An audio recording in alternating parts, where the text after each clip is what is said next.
One of the most important learning skills you'll need to know to succeed academically and professionally is time management. To successfully conquer managing your time well, you will need to learn to juggle. Today, you will learn to begin prioritizing the things in your life that are most important to you.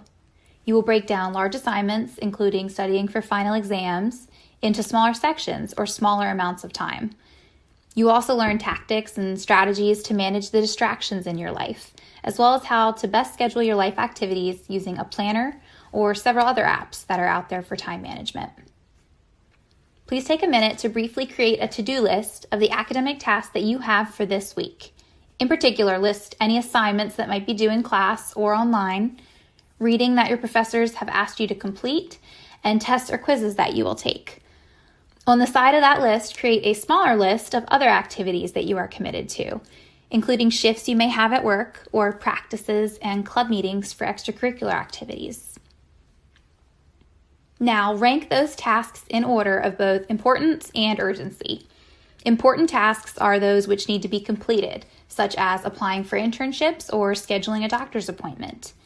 Urgent tasks are those which need to take place immediately, such as assignments with due dates this week or application deadlines that are this week. Once you have your list of tasks, review the Eisenhower Decision Matrix. This matrix will guide you and help you understand which tasks to remove from your weekly to-do list.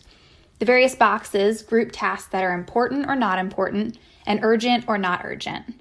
First, you will pay attention to the boxes that say do and decide. The do tasks are those urgent tasks that must be completed this week. The decide are those which are still important but can be properly scheduled for next week or later depending on their due date. This matrix also factors in which tasks you can delegate to other people. Tasks that need to be completed but not necessarily by you. For example, can your roommate drop off that book to the library for you? That final box is the delete. If a task is not urgent and it is not important to you, do not schedule it into this week's to-do list. To manage time well, you also have to break down large assignments. This includes any assignments you may have, tests that you are preparing for, papers you need to write, or presentations that you'll do with group members. Look for due dates for these assignments and schedule your time leading up to those due dates accordingly by breaking down the assignment into smaller sections. Using a planner or an online calendar, schedule weekly deadlines for each of those smaller sections. For example, if your project requires research, an outline, a first draft, and a final draft, schedule these pieces into your planner with incremental deadlines for yourself. This strategy also reduces cramming and unnecessary stress or anxiety. Another important piece of time management is managing distractions. To properly manage things that interrupt your study time, you need to know what is distracting you and how to control those distractions. Some examples could be social media, young siblings who are in the house with you, friends, roommates, and TV or music. You'll need to plan for these distractions. If your distractions are products of your environment, you can control them by finding a new location to study. If they are a result of when you are studying, you may need to reschedule your study sessions for a different time of day. An important part of managing distractors is also taking study breaks. Knowing some of the biggest distractions today are social media, our cell phones, the internet, and our email. Schedule breaks into your study time to use these things. Knowing that you will be able to check them soon makes it less likely for you to do it while you're studying. It's also like a reward system for yourself. Including study breaks also allows you to not cram too much material at once. So with me right now, write on a sheet of paper 5 things you could do for 5 to 10 minutes during a study break. And while you're writing, I can give you some of my own examples. I could check what friends are posting on Instagram or watch their Instagram stories for a few minutes. If I'm home, I could play with my dog for a few minutes by throwing the ball or letting her into my study room. And if I'm close to an exit, I could even walk outside for a few minutes to stretch my legs and enjoy the weather. Unfortunately, the hardest lesson to learn in time management is learning to say no. If your schedule is full to the brim of activities, study sessions, preparing for classwork or club activities, you have to be able to say no to adding activities that don't add value to you.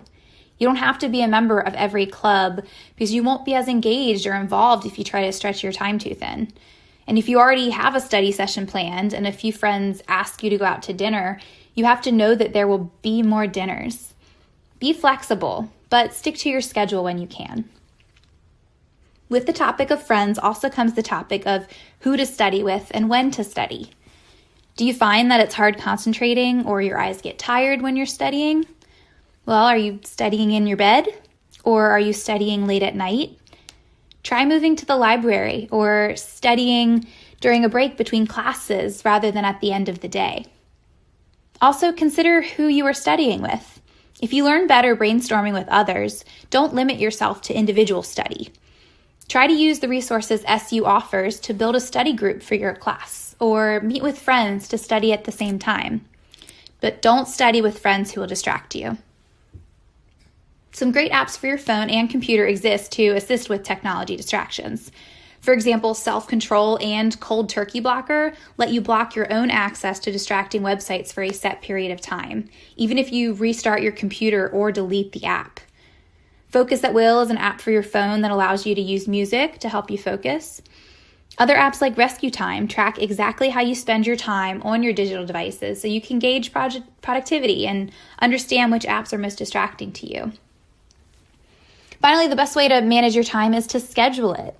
You should have some sort of planner or calendar on paper or on your phone at all times.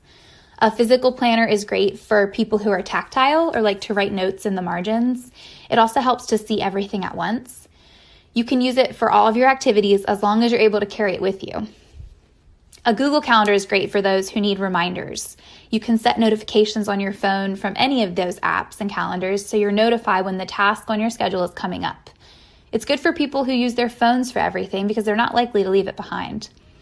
You can also color code different calendars, one for work shifts like orange, another for schoolwork, purple, and even another for a sport or a club activity in red.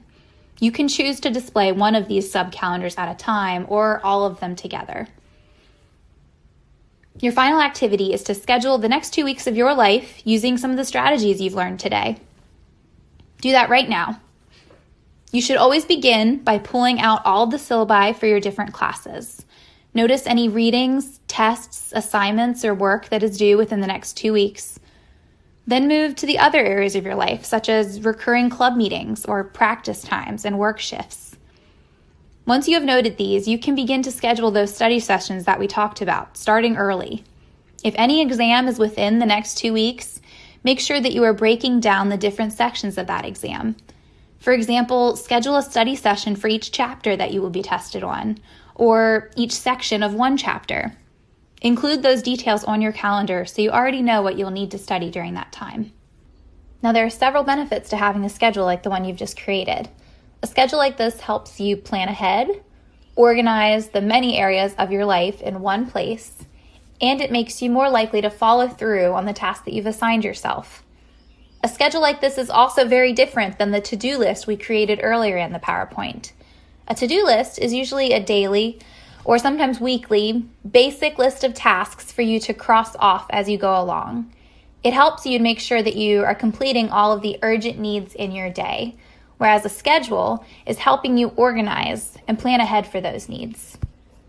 Hopefully you will practice these tips and strategies and succeed in managing your time well. If you have any questions, you can always contact the Center for Student Achievement at Salisbury University.